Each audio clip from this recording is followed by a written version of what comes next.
There are at least 5 Porsches in Jerry Seinfeld's garage. And even crazier is that every one he has auctioned never sold for below $1.5 million. And believe me, there's more. From his Porsche Gemünd Coupe to his 911, let's check out 7 of the most expensive and most beautiful cars in Jerry Seinfeld's garage. Is there a Rolls-Royce or Lamborghini there? Well, let's find out. Let's start things off with Jerry's 1949 Porsche Gemünd Coupe. As one of the earliest production models Porsche ever made, this car was really close to Jerry's heart. If you don't know anything about Mr. Seinfeld here, I should tell you that besides being a stand-up comedian and actor, he's probably one of the craziest car guys. Believe me, his lineup of Porsches is more than just convincing. Now, to the Gemünd Coupe. Built in Gemünd, Austria, this car uses a stunning 1.1-liter flat-4 engine that produces around 40 horsepower and 60 pounds-feet of torque. Yep, pretty small number for a Porsche, one of the first Porsches actually. Besides its gorgeous aluminum exterior, the car's interior is what we might call a wonder of the 19th century, as it didn't have any advanced tech or modern infotainment systems or touchscreen interfaces. It was the caveman of cars, so to say. The dashboard is pretty basic, with traditional dials and switches. There is no infotainment system or modern conveniences, just the essentials: a steering wheel, seats, speedometer, and all of that. Yet, even if this car was slightly comparable to a horse carriage, it was one of Porsche's first production cars, so you know it would come at a huge cost. In 2016, Jerry got his for approximately $1.5 million. Today, its value continues to grow, with some being over $2 million. Thinking now, it might be one of the most expensive Porsches on Earth. Real definition of old but gold. Then there's Jerry's second Porsche, the 1955 Porsche 550 Spyder. Jerry's 550 Spyder model is one of only 75 ever made, all of which use a 1.5-liter flat-4 engine, which they called the Fuhrmann engine. So what's interesting about this engine? Well, it's got a one-of-a-kind air-cooled design, 4 overhead camshafts, and twin ignition, all working to produce around 110 horsepower and 89 pounds-feet of torque to the wheels. It might not be a speed demon compared to cars like Aston Martin or Pagani, but it still does pretty well, hitting up to 140 miles an hour. And come on, who can forget its 4-speed manual transmission? The car was designed to be really simple, but of course, beautiful. The body is made of lightweight aluminum, and its insides are as basic as the Gemünd Coupe, just bucket seats, a straightforward steering wheel, and a minimalist dashboard without any gadgets. Even the speedometer and tachometer are ancient. Sadly, in 2016, Jerry decided to let it go when he auctioned it off, exchanging the vehicle for an interesting $5.3 million. I know. Collectors may be crazy for spending so much on a really boring car. Let's talk about another vintage car, the Mercedes-Benz Gullwing. I'd call this car the grandpa of Mercedes. And believe me, even old man Seinfeld will understand. Let's take a trip back in time. It's 1954, and the 300 SL Gullwing hit the scene. Think about those iconic Gullwing doors. Everyone first thought they were for show. Well, not until they realized it was very important, because of the car's tubular frame. For the engine, you'd find a 3.0-liter inline, 6-sitting pretty, and gushing out 215 horsepower like it was nothing. That might not sound too good, but at the time, this was enough to keep the vehicle as the fastest production car in the world, hitting speeds as high as 161 miles an hour. As for the inside, let's just say Mercedes didn't cut any corners. The cabin was made to be basic, but also really luxurious with its premium materials, stylish dashboard, and super comfy seats.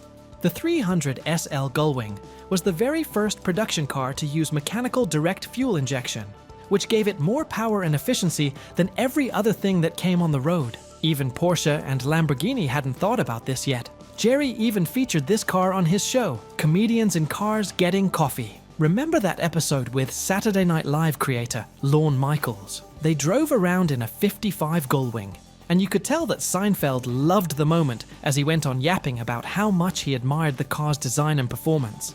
The 300 SL Gullwing is every collector's dream today, with its price reaching over $6 million at auction.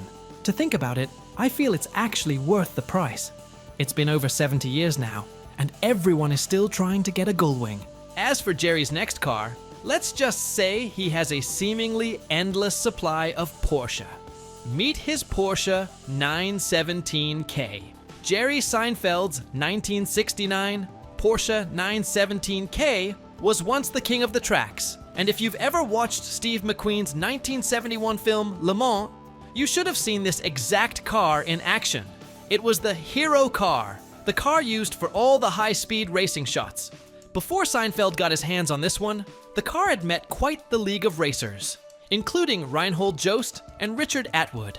Then, in 2001, Seinfeld was lucky to be next in line, and the Los Angeles dealership, Symbolic Motors, made his dreams come true. Considering it's a Porsche, Jerry didn't waste any time getting his wallet out of his pocket. Now this Porsche isn't actually like others in Jerry's garage. Under the rear bodywork is a 4.9-liter flat 12 engine that provides 600 horsepower and 434 pounds-feet of torque. Considering it was a car made in 1969, that was a lot of power, maybe too much even. It could hit speeds up to 220 miles an hour, making it one of the fastest race cars of the 1960s and 1970s, if not the fastest even. Now the K in 917K stands for Kurzheck, which means short tail in German. That modified rear helped with keeping the car stable, making it easier for it to go at really high speeds without losing control. And then there's that Gulf oil livery, sky blue with bright orange stripes. Even if you're not a racing fan, you've got to love that color scheme. It's amazing. As for the inside, it's safe to say that Porsche had racing in their heads when creating it. There wasn't even a single luxury feature. Just one seat, a Spartan dashboard, and a steering wheel designed to suit the driver's magical hands. That probably explains why it was only used for races and never driven as a casual, heading-to-work vehicle. In January 2025, Seinfeld decided to part ways with this vehicle when he auctioned it at the Meekums Kissimmee event. The highest bid? $25 million. Wait, $25 million for a 1969 car? Even the most expensive Bugatti doesn't sell for that. I don't quite know what was in Jerry's head that made him turn down the sale as he withdrew from the auction and chose to keep the vehicle in his collection. Tell me, would you quit the $25 million sale if you owned the vehicle? Because believe me, I won't. Now, for his Volkswagen Beetle. Back in 2008, he purchased a 1960 Volkswagen Beetle and wheeled it beautifully into his garage. Now, a Beetle might not seem like a big deal compared to the super rare Porsches he owns, but this one had something to it. The vehicle had an exterior finished in pebble gray, probably the best color for any Volkswagen. Then on the inside, it had a well-preserved two-tone setup that had been taken care of for decades. Before Seinfeld got it, the car originally belonged to a schoolteacher in Mitchell, South Dakota, who held onto it for 30 years, before passing it down to her nephew in 1990. By the time Seinfeld bought it, the car had gone over 15,500 miles on the odometer. No Volkswagen Beetle has ever gone this far. Powered by a 1.2-litre air-cooled flat 4, the Beetle runs on just 36 horsepower and 60 pounds-feet of torque. This little engine, when paired with its 4-speed manual, was enough for the car to reach speeds as high as 72 miles per hour, which was just perfect for the customers it was meant to attract. Design-wise, it was a really classic Beetle. Chrome bumpers, minimal trim, and a no-frills interior made it look luxurious, yet easy on the eyes. Just like a lot of cars in Jerry's garage, this one had no fancy tech, just a straightforward, functional car built to last. A really simple car, if I might add. Seinfeld auctioned this car in 2016. It was sold for $121,000, way beyond what most 1960 Beetles go for. Typically, even well-preserved ones go as high as $30,000. So technically, Seinfeld sold his for more than 4 times the normal cost. Again, we're back to Jerry's love for Porsches. Meet his Porsche Carrera. Porsche dropped the 3.5 6A1500 GSGT Carrera Speedster in the 1950s. And yes, it did have a really long name, so let's just call it the Carrera Speedster. Now, the Carrera wasn't exactly speed-crazed like most cars in Jerry's garage. Instead, Porsche decided to make it a bit more convenient than speedy, something anyone with a good 9-to-5 job could buy. It has a 1,498 cubic centimeter air-cooled flat 4 engine, a Type 547/1 to be exact, that oozed out 110 horsepower and about 91 pounds-feet of torque. Combined with its lightweight build, its maximum speed was around 125 miles per hour. Something tells me, though, that its 4-speed manual transaxle did a good job of keeping heads on necks while driving. Now, Porsche's design back then was a lot more about function than about style, at least compared to today's Porsches. Erwin Kommenda, the guy behind a lot of Porsche's classic designs, made sure it was really simple but eye-catching, especially with the low profile, rounded headlights, and easy aerodynamics. Its inside, well, was another topic of its own. Seinfeld bought this particular Carrera Speedster in 2013 for $1.2 million. Like he did with a couple other cars he owned, he later auctioned it off for $1.54 million. Sounds fair, a price flip? Well, not exactly.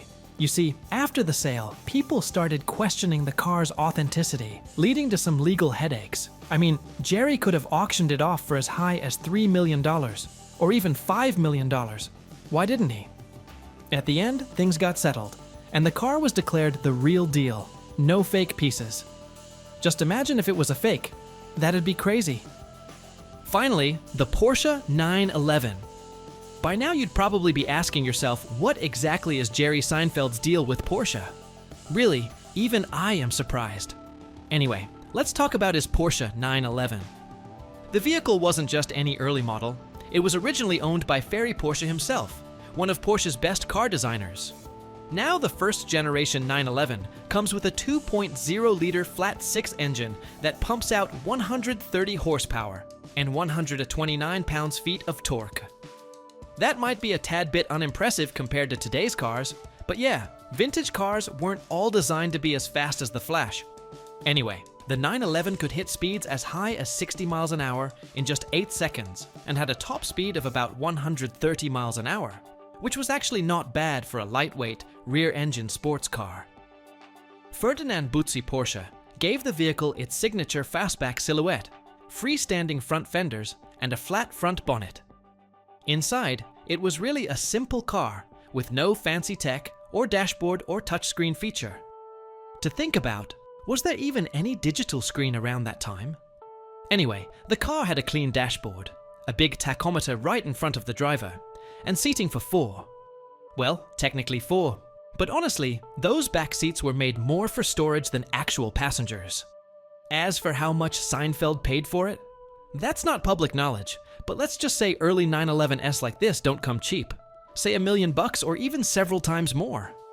Some sell for even crazier prices at auctions, especially when they have a bit of history to them. Jerry's can easily pass for over $2.5 million. If you like this video, give it a thumbs up and hit the subscribe button so we can update you on all our upcoming content.